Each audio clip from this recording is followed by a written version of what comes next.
Leaving my American ড্রিমের আরেকটা নতুন ব্লগে আপনাদের সবাইকে স্বাগত জানাই। আমি টেক্সাস সাইপ্রাস থেকে অনিন্দিতা। নিশ্চয়ই আপনারা সবাই খুব ভালো আছেন। এখন সাইপ্রাসের ওয়েদার মোটামুটি কিন্তু বেশ ভালোই গরম। গত সপ্তাহটাতে খুব ভালোই গরম ছিল। এখানের ওয়েদারের এই একটা মজা জানেন তো, মানে গোটা টেক্সাসেই বলতে গেলে এরকমই ওয়েদার। ঠিক যখনই খুব তুমুল গরম পড়বে ঠিক সেই সময় কিন্তু হঠাৎ করে এই নিম্নচাপের জোরেই একদিন বৃষ্টি হয়ে আবার বেশ খানিকটা ঠান্ডা হয়ে যাবে। তাই এই কদিন একদম লাগাতার গরম চলার পরে এই সপ্তাহটা দেখছি মাঝে মধ্যেই থেকে থেকে কিন্তু বৃষ্টিপাত হচ্ছে, যদিও কিন্তু কোনোভাবেই এটা বর্ষাকাল নয়, এখন সবে বলতে গেলে ওই গ্রীষ্মের সূচনা। কিন্তু তার মধ্যেই দেখছি এই গাছপালাগুলো মাঝে মধ্যে এত সুন্দর বৃষ্টির জল পেয়ে যাচ্ছে যে আরেকটু যেন মাথা চারা দিয়ে উঠছে। সকাল থেকে এই বৃষ্টি আর তার সঙ্গে এক কাপ চা নিয়ে আজকে সকালটা কিন্তু ঘরে বসে খুব ভালো কাটলো।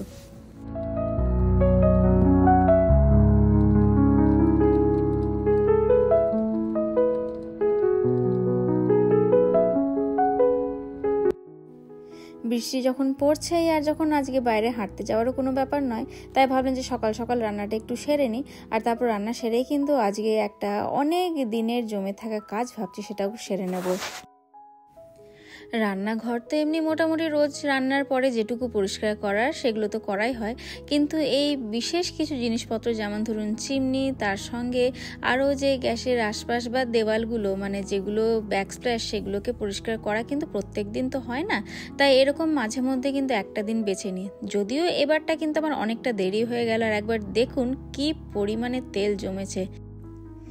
ইন্ডিয়ান রান্নাঘর মানেই কিন্তু সেখানে কারি কারি তেল, আর তেল মানেই কিন্তু প্রথম যে জায়গাটা নোংরা সেটা হচ্ছে চিমনি। আর তারই সঙ্গে গ্যাসের আশেপাশে যে ক্যাবিনেটগুলো থাকে সেগুলোতেও যে কতবার তেল ছিটে এসে যে পড়েছে, আর প্রত্যেকটা জায়গায় একদম ওই তেল ছিটেই হয়ে গেছে বলতে গেলে।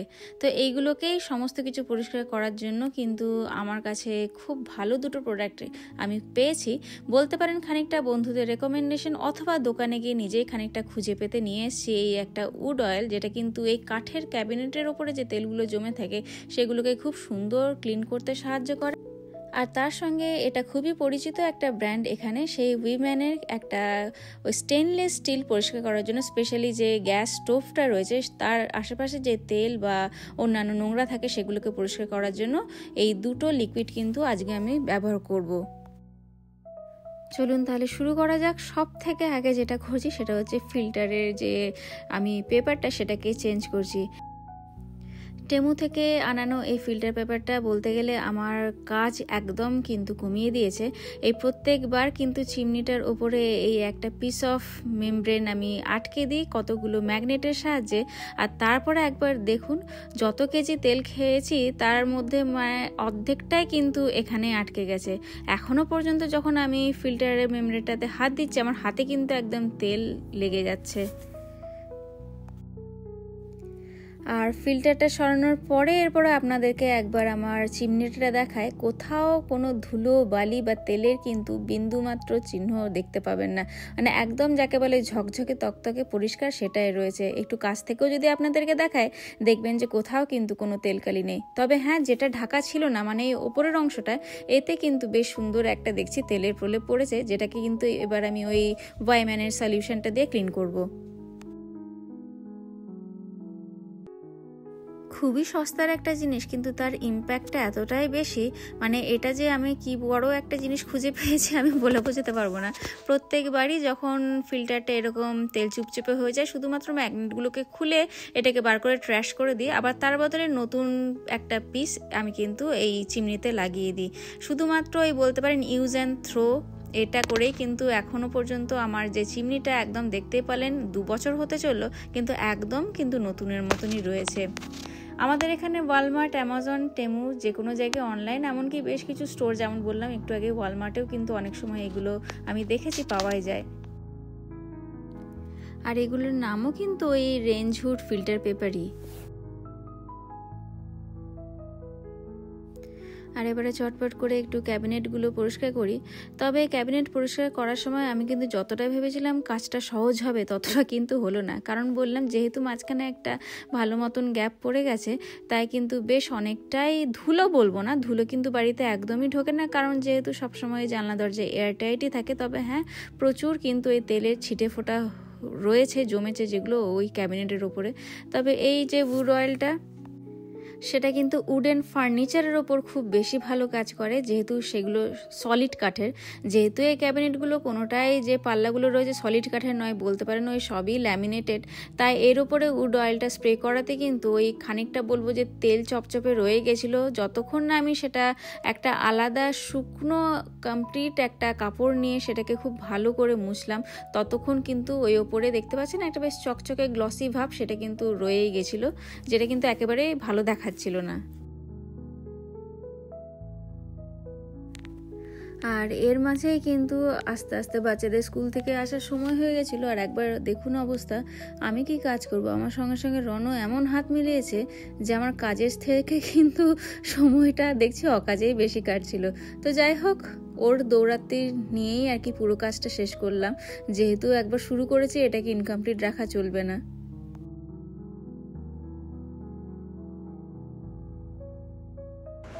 ক্যাবিনেটগুলো মোছা হয়ে গেছে, এবার পড়েছি সমস্ত স্টেনলেস স্টিল নিয়ে। তার মধ্যে এই যে একটু আগেই বলেছিলাম যে আপনাদের দেখাবো একবার, যে এই চিমনিটার ওপরটা একবার দেখতে পাচ্ছেন এখানে কিন্তু ওই তেলই জমেছে, যেটা ওই আমি ওয়াইম্যানের সলিউশনটা দিয়ে একটু ঘষাতেই কিন্তু বেশ সুন্দরই দেখলাম পরিষ্কার হয়ে গেল। আর আলটিমেটলি এই গোটা জায়গাটা একবার দেখুন পরিষ্কার করার পরে, বলছিলাম ঠিকই একটু আগে যেখানে ধুলো বালি খুব একটা জমে না, কিন্তু এই তেলের সঙ্গে কিন্তু ধুলোটা আটকে বেশ ভালো রকমই কিন্তু একটা জমাট তৈরি করেছিল, যেটা কিন্তু ওই ওয়াইম্যানটাতে পরিষ্কার করার পরে দেখুন একদম সুন্দর, এখন হাত দিলেও কিন্তু বেশ সুন্দর একটা ফিল হচ্ছে, একদম তেল ছাড়া খুব সুন্দর কিন্তু পরিষ্কার হলো। এটাও কিন্তু হাইলি রেকমেন্ড করব আমি। শুধুমাত্র এই যে চিমনি, তার থেকেই একবার দেখাবো আপনাদেরকে যে কতটা পরিমাণে নোংরা আর তেল বেরোলো। একটু আগে তো ফিল্টারটা আপনাদের দেখালে আমি যখন চেঞ্জ করলাম, আর একবার জাস্ট দেখুন এই আমার যে মোছার যে কাপড়টা আমি ইউজ করেছিলাম তাতে কি পরিমাণে তেল আর তার সঙ্গে ধুলো ধরা পড়লো।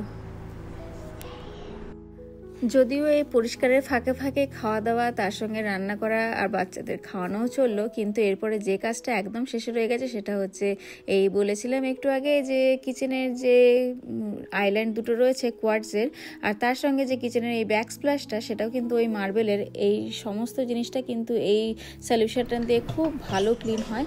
আর এটার মধ্যে একটা খুব সুন্দর হালকা লেমনের গন্ধও রয়েছে, যার জন্য গোটা রান্নাঘরটা একদম এটা দিয়ে পরিষ্কার করার পরে একদম গোটা রান্নাঘরটা বেশ সুন্দর একটা হালকা লেমনের গন্ধে ভরে গেছে। এটাও কিন্তু খুব হাইলি রেকমেন্ডেড, খুব ভালো। এটাও ওয়াইম্যানেরই একটা ক্লিনার, যেটা শুধুমাত্র ওই মার্বেল কোয়ার্টসের যে টাইল বা তার সঙ্গে ব্যাক স্প্ল্যাশ এবং কিচেন আইল্যান্ড বা এগুলোকে পুরোটাই খুব ভালো করে কিন্তু একদম স্টেনলেস ওয়েতে পরিষ্কার করতে সাহায্য করে।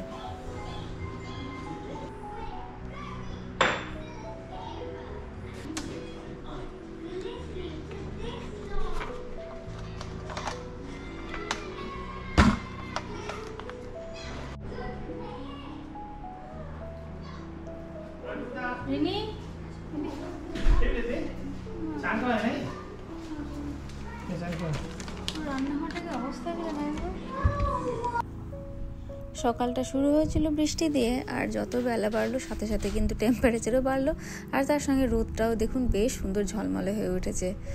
কাজ করতে করতে মানে বলতে পারেন ওই পরিষ্কার করতে করতে অনেকটাই দেরি হয়ে গেছিলো, তাই একটু বিকেলই হয়ে গেল স্নান করতে।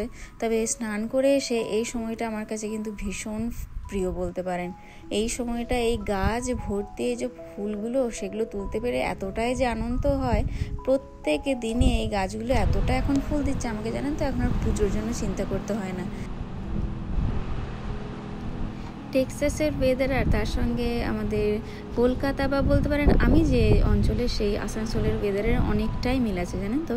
এই গরমকালটায় আমাদের ওখানে ঠিক যে যে ফুলগুলো বা সবজিগুলো হয় এখানেও কিন্তু দেখছি ঠিক সেই ফুল ফলেরই চাষ হচ্ছে।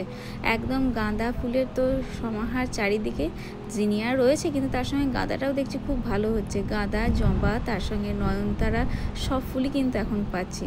তো যাই হোক, এই ফুল সমস্ত কালেক্ট করে এখন যাই, চলুন খেতে বসার আগে ঠাকুরকে একটু পুজো দিয়ে নেবো।